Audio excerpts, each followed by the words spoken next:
Good morning and welcome to Missoula Real Estate Today. This is Peter Christian. I'm here with the host of the show, Diane Beck, with Windermere Real Estate. Diane has been helping buyers and sellers with real estate in the Missoula area for over 20 years and is very active in the Missoula community. Along with her trusted partners, Diane provides complete service for your real estate transaction. And now, Missoula Real Estate Today on NewsTalkKGVO.com, 98.3 FM and 1290 AM. I wish Peter would get done talking because we want to talk. All right. I'm Peter Christian. Good morning, everybody. Brint Wahlberg joining us here this morning from Windermere Real Estate. And first of all, I love talking with you because you're a Grizz guy like me. Oh, yeah. And as a matter of fact, you are even more ensconced because you get to go to the practices. I do. The joy of being an independent contractor. There you go. There you go. You have to have your priorities. I can be booked every afternoon. But we, my friends, are here to talk about the real estate market in Missoula. And I know that when we come to you, you're always well stocked with numbers. So what did you bring with us today? All right. So Brint Wahlberg's here, the numbers guy. Right. As Diane reached out to me earlier in the month and said, I'd like to get you back on the show. I don't think I've been in here yet this year. We've had a couple of schedule bumps and stuff. So, right. And I know you were ill there for a while. Yeah, I wasn't feeling the best. So I had influenza kick me around this winter and spring. So anyways, though, Missoula numbers, this is a fascinating pull because we're starting to see the national stories about what's going on the coastal markets where things are starting to change. Okay. And so, of course, for those of us like myself and many others, we can think back to 2005, 6, 7, where you started to see the coastal markets be the indicator of what's coming inward and what's going to happen. Will that happen here? What's going on and things like that. So what's happening on the coastal markets right So what we're seeing is that, and this has been reported, that over the last 4 months in a row now, the amount of pending sales has continually gone down.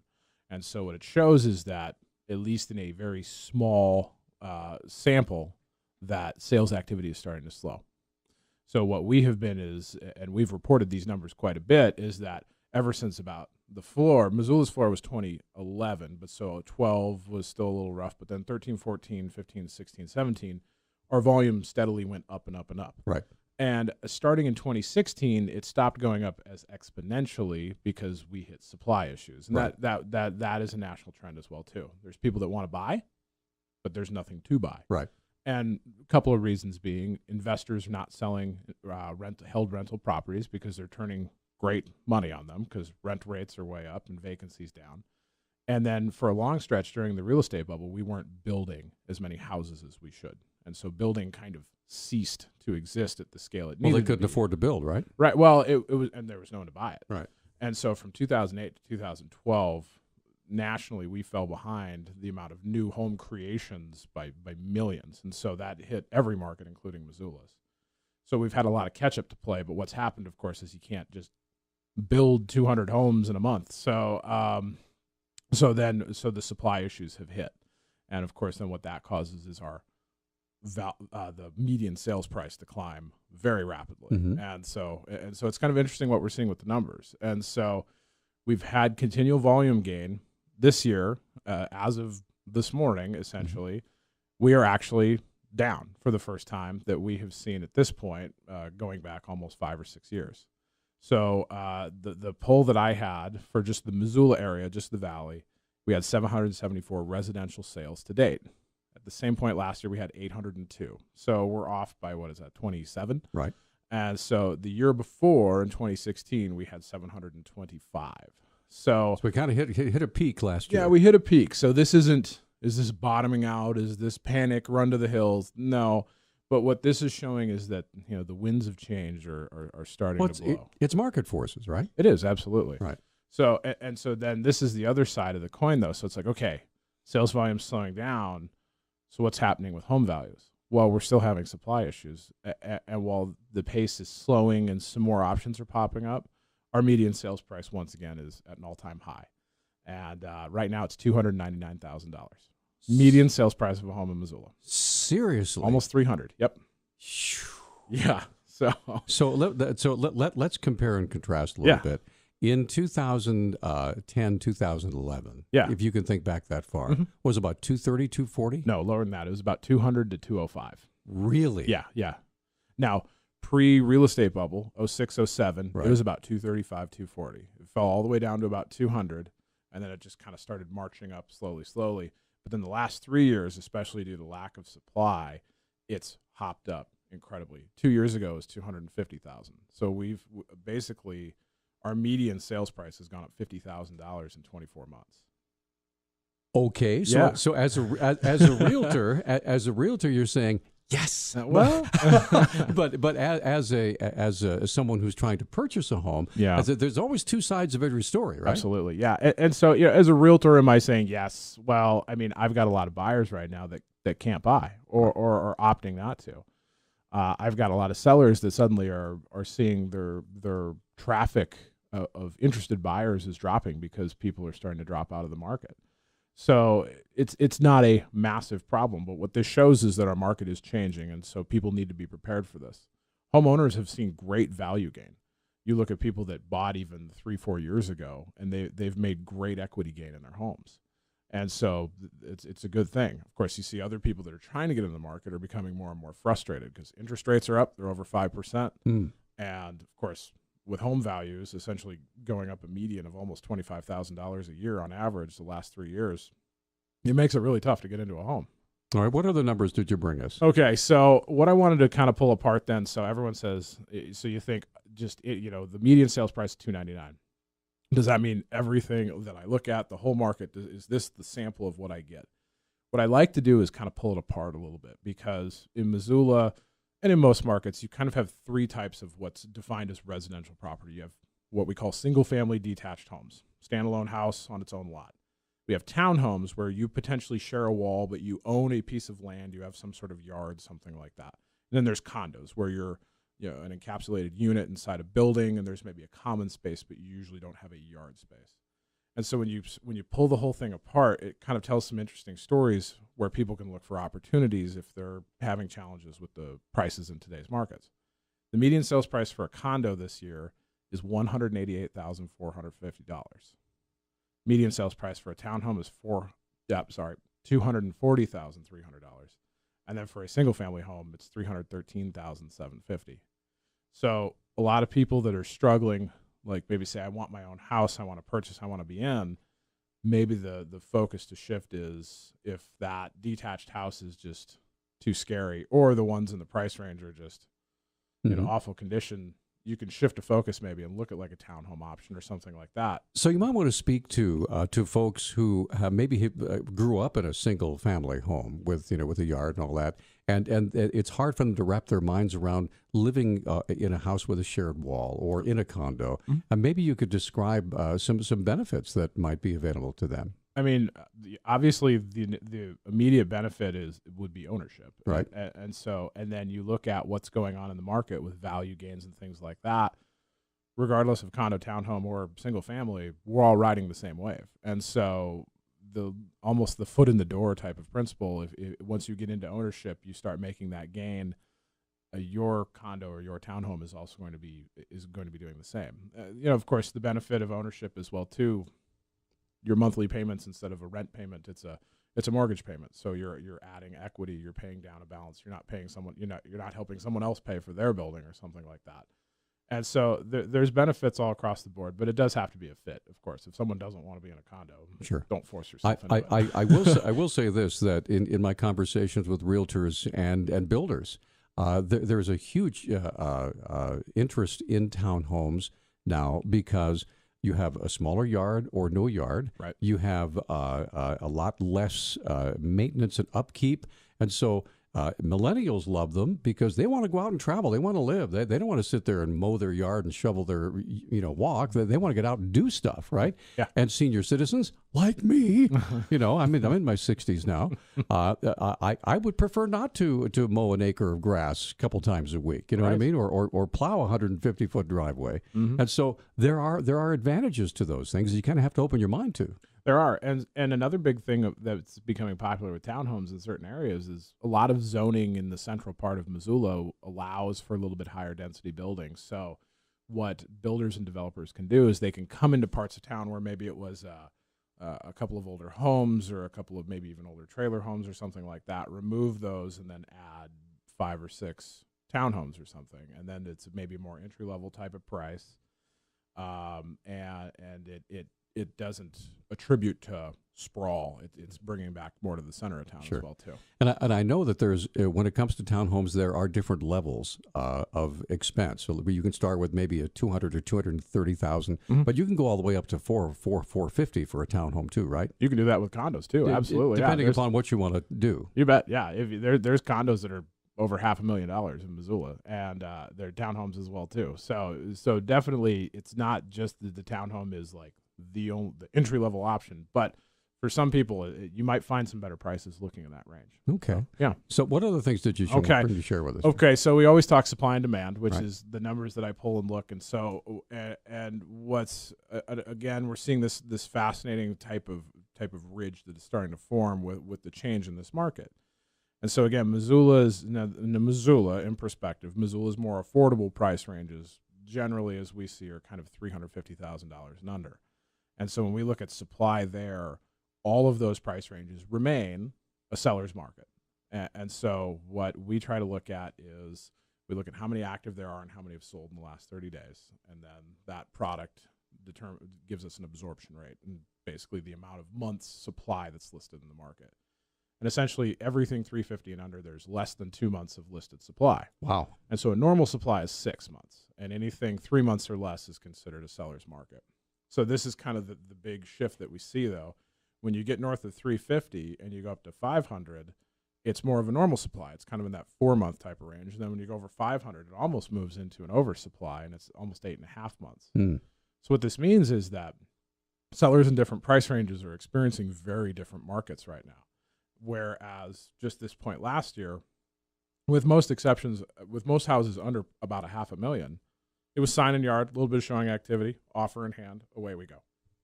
But now suddenly, if you're in this 375, 400, 425, 450 range, a little more work involved. People are going through, but you're doing an open house. You're doing another open house. You're maybe doing a price drop.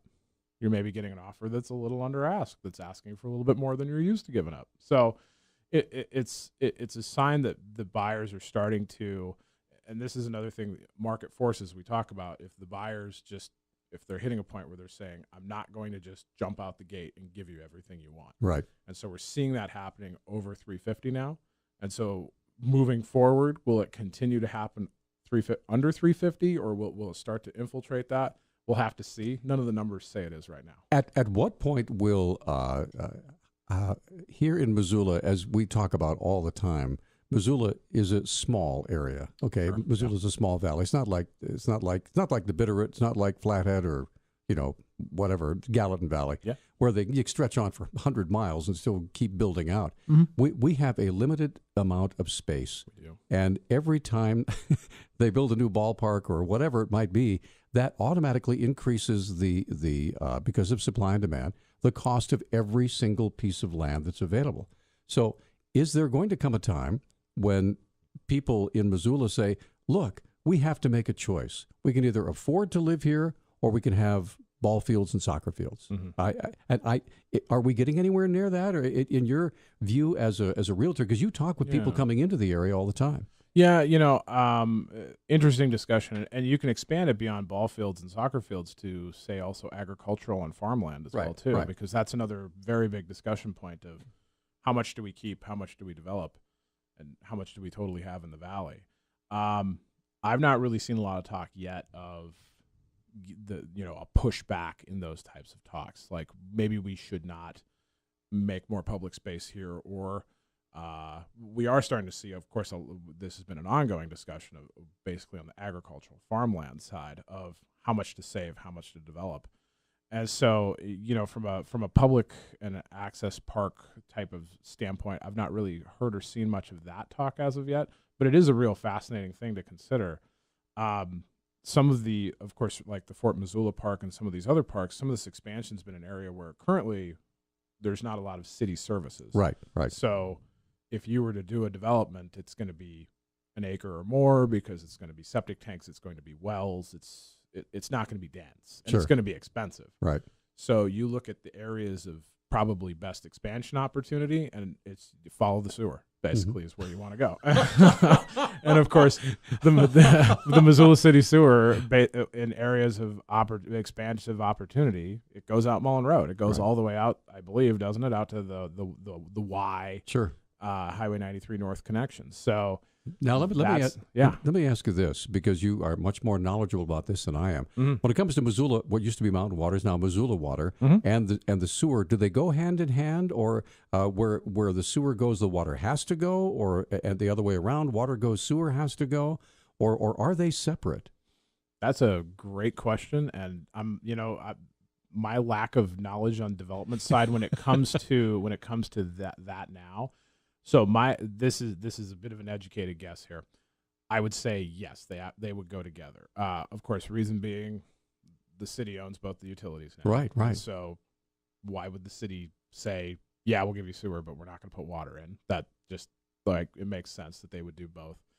Additionally, and this has been an ongoing, and this is getting a little bit outside of my expertise on speaking points, but there's been kind of an ongoing statewide discussion thing about the use of wells in residential subdivisions. It's called exempt wells, and how big and how strong of a well can you put in for a residential use, and what size the land needs to be on. So if you had something where you did have sewer system but no public water, the current language is not going to allow high density. So I would think if a developer wants a more dense type of subdivision, you have to do both. Sure. Yeah. I would understand that. So, now, of course, you know where I live.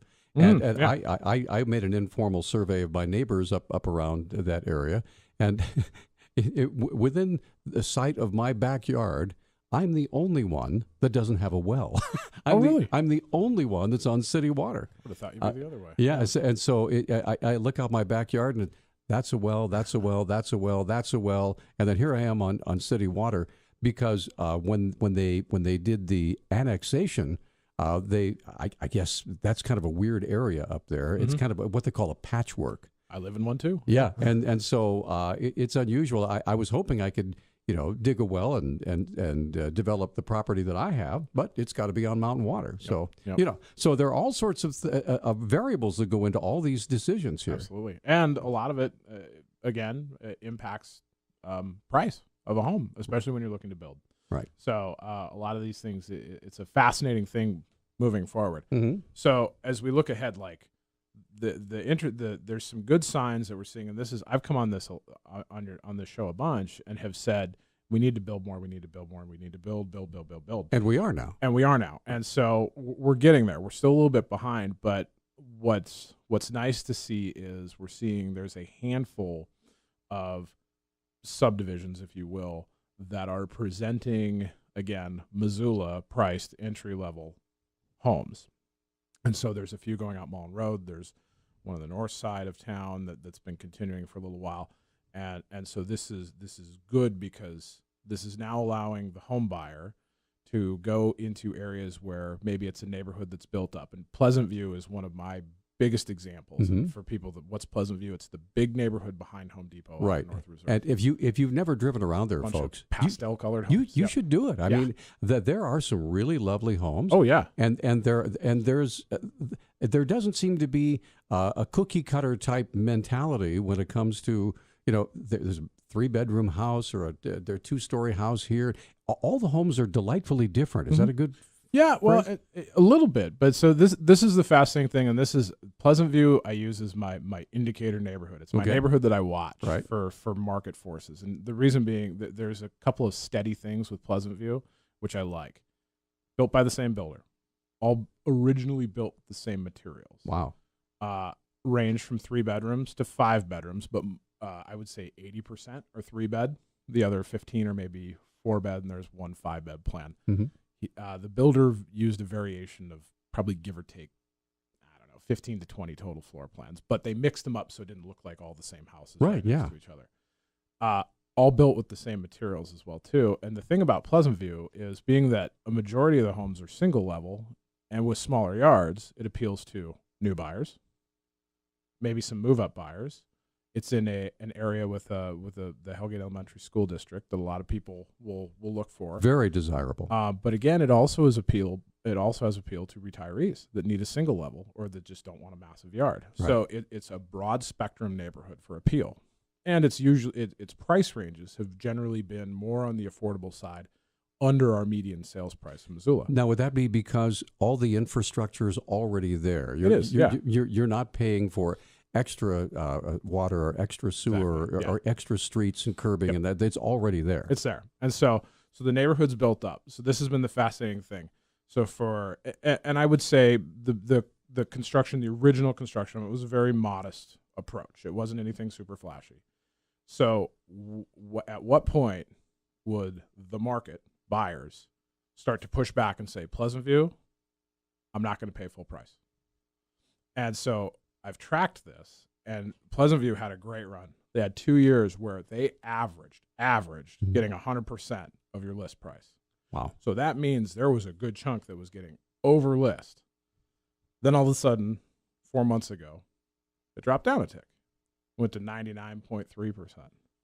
And in the last 2 months, it's dropped down again to 98.7%. Again, this isn't a cause for panic. But what this shows now, suddenly, buyers are going into the Pleasant View neighborhood, most homes under 300, and they're able to look right around or very nearby and look at new options and say, I'm going to pay the same price or just a little bit more for the new option. And so, and this is a good sign of just the market now is saying, okay, and I sometimes compare this new cars to used cars. So now, you're not going to go buy the used car for more than the new car in a lot of situations if it's the same model or something. So, right. So that's starting to happen, and we're starting to see these effects now into the neighborhoods.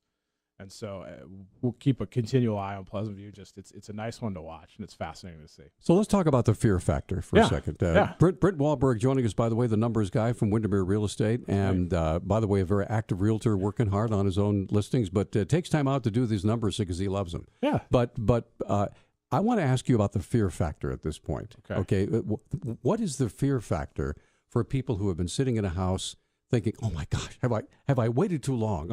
And then begin to freak out and that sort of thing. Or others who are thinking of buying, oh my gosh, have I waited too long? So there's a fear factor on both sides. So how do you handle that as a realtor when you talk with folks? Yeah, and I think from the fear factor standpoint, the tough thing is to look at a small window and be like, 2 months ago, my home was worth X and now it's probably worth Y, and I just lost $5,000 or something like that.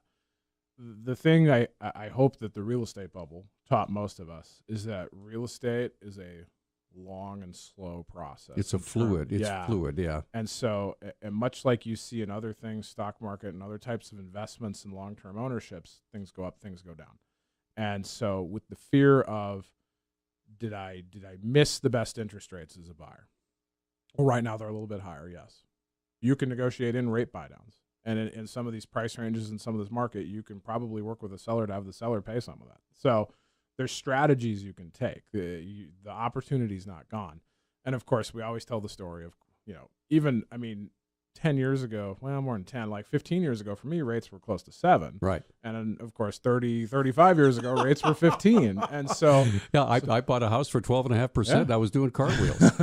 So, I think if you approach real estate from what's it going to be like in 6 months or 12 months or 18 months, it's probably not the best way to anticipate it. And that's a good thing, because that was kind of how we, as an industry, as a country, got in trouble 10 years ago. You looked at it as a short-term money-making investment, right? This is my get-rich-quick scheme. I'm going to buy this house. I'm going to sell it next year. I'm going to make $25,000. I'm flipping, baby. I'm flipping. Here we go. Right. So, and on the seller standpoint, you look at, it's going to take you, depending on your price range, it might take you a few more months. You might have to come down a little bit. You're still going to do great. So you might have missed the most amazing opportune time, which we usually, when you look at numbers, we don't know it until it's gone. Right, exactly. And so that's kind of one of these things. And so probably the best opportunity kind of started to recede at about this point last year. Mm-hmm. And so, but values are still up. So you put a sign in your yard at this point last year versus now, you're not going to make as much on your sale. It's going to take you a little longer to sell now. You have to make a couple extra house payments, but you're still going to do just fine. So approaching it from the long term, you'll be great. All right. So what we have 5 minutes left in our show. So what haven't you shared yet? Okay. Well, I always do some neighborhood type of stuff. Okay. So I think I always have you guess. So Peter, what do you think is the most? Now, when I say expensive, I'm talking median sales price. Right. Highest median sales price neighborhood in Missoula. What do you think? Well, I've always said either University or Rattlesnake. Well, you would be wrong. Okay, what is it? Grant Creek. Oh yeah, Grant Creek. Grant Creek is the only neighborhood with a median sales price over $400,000. Yeah, because $412. Most of the homes up there are custom built and they're beautiful. They're big, yes, right? Yeah. So and there's property that goes with them. That's true in most situations. The Prospect neighborhoods one exception, but everything else has quite a bit of land. Beyond that, though, then it is Rattlesnake at $385, University at $365, Target Range also at $351. Mm-hmm. So on the other side, when we look at the more, I guess, affordable type of neighborhoods, you start to hit areas where, like the central Missoula, kind of the number streets right around Franklin School and all that area. Slant streets? Or no, whatever? not the slant. So other side of Russell. So you go west of Russell, but east of Reserve, kind of a little grid in the middle of town. Okay. Median sales price is $226,750. Okay. So again, when you're looking at, do I get a condo? Do I get a townhome? Where do I go? Look in other parts of town, because sometimes you can find opportunities on other spots. The old west side, the kind of downtown north side area, median sales price is $250. You go up in the South Hills area of town here, it's $273. Okay. So some of these areas you definitely see. How about Miller Creek? You start to pull Just apart. throwing that Miller out Creek. there. Wow, interesting you're asking about Miller Creek.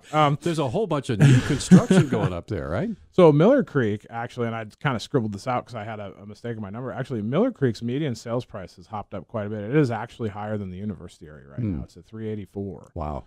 And Miller Creek sales volume is kind of on par with what we're seeing in other areas for that price range. There's been 77 sales year to date. So it's one of the higher priced areas. And, of course, one thing that's really impacting Miller Creek, if you go up over the hill, building quite a bit again. And so new construction, again, is influencing that price because you have a lot of new options. And that's one thing that's amazed me about the Miller Creek area is the fact that nobody's been willing to put in another road or a bridge or into that. There's one road leading to all those homes. Yeah. And so, 8 o'clock in the morning, it's kind of fun. Oh, yeah. I can imagine. But yeah, so, and, of course, the other side, like where are people buying? Where's the activity? Well, the number one spot for activity is the Mullen Road Expressway corridor. Again, where's the most amount of land? Where's the most amount of growth and expansion? Sure. It's west. And so in that area there, so far to date, there's been 161 sales. That's almost 20% of our total market sales volume. Wow. And that's not that's been a constant for years. And so you look at, where am I going to find the most amount of stuff? West of town. Right. So, yeah. And then Mullen Road is another very, very busy road. Oh, yeah. Yeah. And of course, that's a road, too, where it's undergoing expansion. And the city's looking into connecting a little bit more of Mullen and Broadway and doing a lot of things like that. And as someone who lives out Mullen Road, it would be welcome. All right. So we have about like a minute left. So let folks know how to get in touch with Brint Wahlberg. Okay. Well, you can. By the way, that's Brint. That's right. Brint Wahlberg. Well, yeah. You can find me at Windermere Real Estate. Our phone number is 541-6550. Our website is windermeremissoula.com. All right, now if you don't mind, we have about a minute left in the show to talk about working with Diane. I know that you were in the same office with her, and this is her show, so it is her show. You may as well pat her on the back a little bit. Working with Diane is great. Diane's down the hall from me, right? So I can't peer my head out my door and see her, but it's just down the hall in a quick left. But you can yell and she'll answer. Sometimes. Keeps her door closed. Maybe that's why. Yeah. Diane's a wonderful lady, and our office has some excellent synergy. We are a group of awesome professionals, and Diane and I we do a tailgate party. We're big Grizz fans, and we love it here. Brent, always a pleasure, sir. Thanks so much. And that's going to do it for Missoula Real Estate today. We'll see you next week. Thanks for tuning into Missoula Real Estate today. We hope you found the information over the last 30 minutes to be helpful. If you have any suggested topics for future Missoula Real Estate Today programs, or any questions about buying or selling real estate, please email Diane. Here's the address: It's Diane Beck at Realtor.com. That's Diane Beck at Realtor.com. We'll see you next week on News Talk KGBO.com, 98.3 FM and 1290 AM.